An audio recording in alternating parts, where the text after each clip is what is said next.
My nephew called me last week, half panicked, because a salesman told him a 12-year-old full-size SUV was too risky and steered him toward a $34,000 crossover with a 3-cylinder turbo. I told him to hang up and drive to my shop, because here's the dirty little secret. After 23 years under these things, the SUVs dealers are most desperate to dump off their lots are often the ones built to outlive everything parked next to them. Big V8s, body on frame, engines with no turbo to grenade, and no fancy nonsense to fail. Today I'm counting down 9 full-size SUVs you can buy right now for under $20,000 that will run past 250,000 miles, and the salesman will never tell you about a single one. Let's go. Number 9, Ford Expedition from 2007 to 2014. I'm starting with the one that has an asterisk, because I'd rather earn your trust on the first pick than lose it. The Expedition from this era is a genuine tank, full-size, body on frame, 3 rows, built on the same bones as the F-150. I've seen these cross 250,000 miles. But that 5.4-liter Triton 3-valve V8 has a reputation, and it's earned part of it. The early ones had a 2-piece spark plug that liked to snap off in the cylinder head, and all of them can develop a cold start death rattle from worn cam phasers and timing chain tensioners when the oil gets neglected. Here's the part the internet won't tell you though. That rattle is almost always a maintenance story, not a design death sentence. The phasers starve when oil's dirty or low. I've got a customer with a 2010 Expedition at 214,000 miles, original engine, dead quiet, because he changes the oil every 5,000 miles with the right viscosity, full stop. The fix, if one's already rattling, is a timing and phaser job, and there are permanent lockout kits that turn the variable timing into a fixed setup forever. Ford even revised the heads and phasers on the 2009 to 2010 models, so those are the sweet spot. Inspection checklist, show up early and do a cold start. Diesel-like clatter that doesn't fade in 10 seconds. Walk or negotiate the repair into the price. Ask for oil change records. This engine lives and dies on them. And listen for an exhaust tick from a cracked manifold stud, which sounds suspiciously like the phasers. Get one with a clean history, and you've got a full-size family hauler for 10 or 12 grand. That's the floor of this list. It only goes up from here. Number 8, Nissan Armada and Infiniti QX56 from 2005 to 2015. This is the SUV nobody brags about owning, and that's exactly why it's cheap. The Armada and its fancier twin, the Infiniti QX56, runs the 5.6-liter VK56D V8, an engine Nissan builds in Tennessee that quietly puts out over 300 horsepower and routinely clears 250,000 miles with basic care. It tows like a truck, seats your whole family, and depreciates like it owes somebody money. You can find clean ones under $15,000 all day long. Now, I'll be straight with you because that's the whole point of this channel. The VK56 has 2 things to respect. First, it's sensitive to bad fuel. Run garbage gas long enough and a failing catalytic converter can actually shed material back into the cylinders and chew up the engine. Second, the timing chain can stretch at high mileage, and it's a labor-heavy job. Neither's common on a well-kept truck, but both are why you inspect before you buy. I had a guy bring me a 2012 QX56 he'd bought for $13,500, terrified he'd made a mistake. I pulled the codes, checked the oil, listened to it cold, spotless. He'd been reading horror stories online and forgot the one rule of forums: happy owners don't post. That truck's at 160,000 miles now, and the only money he's spent is brakes, tires, and a valve cover gasket. Checklist: listen for a rattle on startup that signals chain stretch. Sniff for an exhaust tick from cracked manifolds north of 100,000 miles. And demand top-tier fuel history if you can get it. Buy a clean one and you're getting QX80 luxury for Corolla money. Number 7, Chevrolet Tahoe and GMC Yukon from 2007 to 2014. Now we get into the American heavy hitters, and I have to teach you one acronym before you spend a dime: AFM. The GMT 900 Tahoe and its Yukon twin are everywhere. They are cheap, and the 5.3-liter Vortec Vav 8 underneath has a bottom end that is borderline immortal. And I have customers pass 250,000 and 300,000 miles on these. But starting in 2007, GM added active fuel management, which shuts down 4 cylinders to save fuel. And on a chunk of these engines, that system causes real oil consumption. We are talking a quart every 2,000 miles in bad cases, and in the worst examples, a collapsed lifter. So here's the move, and it is the kind of thing a salesman will never coach you on. You buy a 2010 or newer one because GM revised the system. You check the oil consumption history, and you either find one that does not burn oil, or you budget a few $100s for an AFM disabler that turns the problem off in software. Do that, and the 5.3-liter is one of the most reliable, cheapest to fix V8 engines in America. Parts are everywhere. Every mechanic on earth knows this engine, and a brake job or a water pump costs less than dinner for 4. Checklist: pull the dipstick and look at the oil level against the records. Low oil with no leak on the ground is the tell. Cold start and listen for a top-end tick that signals a lifter going. Ask specifically, does this truck burn oil? And watch their face. A clean Tahoe at $16,000 is the people's full-size SUV for a reason. Number 6, Chevrolet Suburban and GMC Yukon XL from 2007 to 2014. Same family, but I'm giving the long wheelbase versions their own spot for one reason. If you actually need to move 8 humans and their luggage, nothing on this list swallows cargo like a Suburban. It's the longest serving nameplate in America, and on the used market, it's a screaming value because the average buyer is scared of the fuel bill. And here's the insider tip that turns this from a good pick into a great one.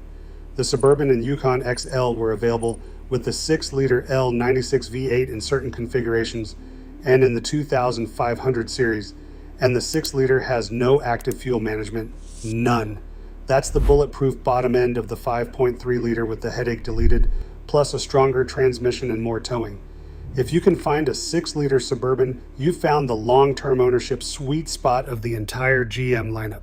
Even the standard 5.3-liter versions are fine with the active fuel management homework I just gave you, but the 6-liter is the one I'd personally drive to 300,000 miles. Checklist: same active fuel management oil check on 5.3-liter trucks. On any of them, get underneath and look hard at the frame for rust if it's a salt belt truck. Rear spring hangers are the spot.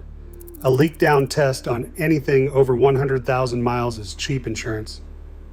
Buy right, and you've got a 200,000-mile family bus for the price of a used economy sedan. Number 5, Cadillac Escalade and GMC Yukon Denali from 2007 to 2014. Want to feel rich for Tahoe money? This is your SUV. The Escalade and the Yukon Denali are the same trucks we just talked about, dressed in leather and chrome, and a lot of them came with the 6.2-liter V8, making north of 400 horsepower. 12 years ago, these were $75,000 status symbols.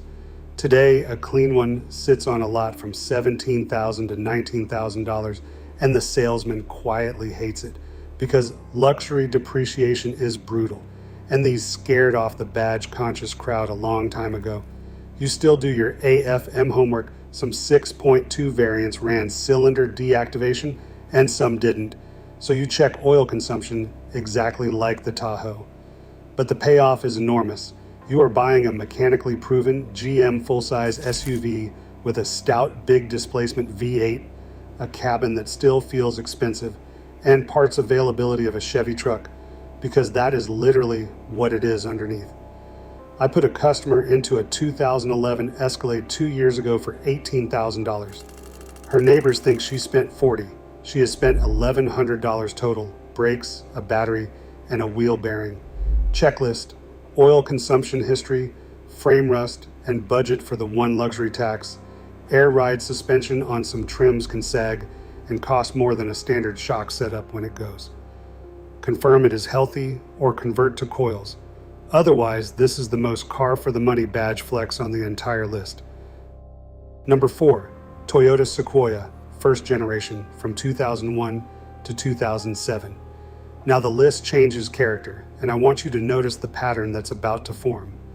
The first gen Sequoia runs the legendary 4.7-liter 2UZ FE V8, a cast iron block engine Toyota deliberately overbuilt for trucks. The same basic motor that's hauled people past 300,000 and 400,000 miles without cracking it open. There are documented first-gen Sequoias well past 500,000 miles. This is not a reliable engine. This is the engine other manufacturers measure reliability against. These are old now, so they're cheap. Clean ones live in the $8,000 to $14,000 range, and the value is absurd for what you get. 3 rows, real off-road capability, and a drivetrain that simply refuses to die. The one thing you must know is that the 2UZ uses a timing belt, not a chain, and it needs replacing roughly every 90,000 miles. Skip it and a snap belt can wreck the engine. So you don't fear the belt, you just verify it was done, or you do it yourself and reset the clock. A belt and water pump together is a known, predictable cost, not a surprise. Checklist: get the timing belt service record or assume you're doing it on day 1 and price accordingly. Check for frame and rocker rust on northern trucks. Toyotas of this era can rot. Confirm the 4-wheel drive engages cleanly. Do that and you've bought a 250,000 mile guarantee for the price of a tune-up on a German SUV. If straight talk like this is saving you from a bad purchase, hit subscribe. The next videos break down exactly which engines to run from on a dealer lot, because the top 3 are where it gets ridiculous. Number 3, Lexus GX470 from 2003 to 2009. Yes, the GX is the right size one on this list, a touch tighter than the Giants, but I refuse to leave it off because it might be the single most bulletproof body-on-frame SUV you can buy for the money, and it's the same 2UZ V8 you just met. This is a Land Cruiser wearing a Lexus tuxedo. Underneath the leather and the quiet cabin is a genuine locking differential. Torsen center diff off-road machine with that iron block 4.7-liter V8 that owners run past 300,000 to 400,000 miles on oil changes and timing belts. Overlanders figured this out years ago, which is why the GX holds value better than almost anything here, but they still slip under $20,000 in clean shape, and the depreciation curve is gentle enough that you'll likely sell it for close to what you paid. That's not a car, that's a savings account with a tow hitch. The 2003 to 2004 models make 235 horsepower. The 2005 and up cars got variable valve timing and bumped to 270, so I'd lean newer if you can. Cooling was over-engineered from the factory, so these rarely cook themselves even when worked hard. Checklist: timing belt and water pump record, same as any 2UZ. Check the rear hatch and air suspension on equipped models, and test that the locking center diff and low range actually work, because most owners never use them and don't know if they're broken. Find a clean GX470 and you've bought the most over-engineered family vehicle on this entire list. Number 2, Toyota Land Cruiser 100 series from 1998 to 2007. Here's the SUV that a lot of mechanics consider the most reliable full-size vehicle ever mass-produced, and I won't argue with them. The 100 series Land Cruiser is the real thing, the truck the GX and LX are imitating, running the same 4.7-liter 2UZ 8, the same iron block, a drivetrain rated for 300,000 to 400,000 miles, wrapped in a chassis that was engineered to cross continents where there are no tow trucks. For decades, these were unobtainable on a normal budget, but the 1998 to 2003 models have finally aged into reach. Clean, well-kept examples regularly trade in the $14,000 to $19,000 range, and a rough one can be had for less. Think about that, a Land Cruiser, for the price of a base Corolla. The collectors are already circling, which means this window won't last, but right now it's open. Same Iron Block 2 UZ rules apply. It's a timing belt engine, so the belt is your one scheduled commitment, not a flaw. Everything else on these is just maintenance, and the aftermarket support is enormous, so parts are easy. Checklist, belt, and water pump. History is non-negotiable. Inspect the frame and body mounts for rust, because a clean Southern truck is worth driving a long way for. Check the height control suspension on equipped models and budget for it if it's tired. Buy a healthy 100 series and you may have just purchased the last SUV you'll ever need. Number 1, Toyota Sequoia, second generation, 2008 to 2017. And here it is, the one I recommend over every other full-size SUV on the planet, and the one that almost no shopper walks onto a lot looking for. The second gen Sequoia drops the timing belt entirely and runs the 5.7 liter 3URFE V8, 381 horsepower, 401 pound-feet, naturally aspirated, timing chain driven, with no turbocharger to fail and no scheduled belt to replace. It is, in my honest professional opinion, the most reliable powertrain in any full-size SUV ever built. Toyota ran over 800,000 miles of durability testing on this engine before it ever hit a showroom, and it shows. This isn't my opinion alone. An independent longevity study found the Sequoia to be the single longest lasting vehicle on American roads, the highest percentage of any model to reach 250,000 miles and keep going. I've personally serviced these past 300,000 with the original engine and transmission and watched the owner shrug like it's nothing, because to this truck, it is nothing. Let me tell you about the customer who changed my whole pitch on these. A contractor came in 2 years ago dead set on a new $60,000 SUV with a twin turbo 6. I walked him to the lot next door and showed him a 2013 Sequoia, one owner, 96,000 miles, $19,500. He scoffed. That's an old man's truck. I told him to drive it for a weekend. He bought it Monday. He's at 168,000 miles now, has spent maybe $1,400 total. And the new truck guys he laughed at are already trading out of their turbo problems. Meanwhile, that newer Toyota twin turbo 6, it's been hit with recalls for engines failing from manufacturing debris, the exact kind of headache this old V8 will never give you. That's why the 5.7 has become a legend the moment Toyota stopped building it. Now, no engine is perfect, and I won't insult you by pretending. The 3UR can develop some oil consumption at very high mileage, and the water pump is a known wear item around 100,000 miles, a few $100s. Predictable, done. That's the entire list of complaints. That's it. Checklist. Confirm the water pump has been addressed or is on your radar. Check for frame rust on northern trucks. Test the air leveling rear suspension on platinum trims. And here's the pro move. Hunt for one sold by a family whose kids grew up and moved out. A garage kept, every service on time Sequoia with 90,000 miles is functionally a new truck wearing a discount sticker. Who should buy it? Anyone who wants one vehicle for the next 15 years and never wants to think about it. Anyone towing a boat or a camper who's tired of turbos crying under load. Any family that needs 3 real rows and a drivetrain that treats 200,000 miles as a warm-up. Who should skip it? If you're counting every dollar at the pump, this thing drinks mid-teens on a good day. And if tight city parking is your life, it's a big truck. But for total cost of ownership over a decade, nothing here, nothing on any lot beats it. So there's your 9. The Ford Expedition with the cam phaser homework, the overlooked Nissan Armada, the everyman Tahoe, and the cavernous Suburban with that no AFM 6-liter secret, the Escalade that lets you flex for Chevy money, and then the Toyota wall, the first-gen Sequoia, the bulletproof GX470, the legendary Land Cruiser 100, and the king of them all, the second-gen Sequoia. Every one of them under $20,000. Every one of them built to outlast the salesman who told you they were too risky. Next time someone on a lot tries to walk you toward a turbocharged crossover with a payment that follows you for 6 years, you'll know exactly what to ask for instead. If this saved you from a mistake, like the video and subscribe. I've got a full breakdown coming on the exact used engines I'd never let my own family buy.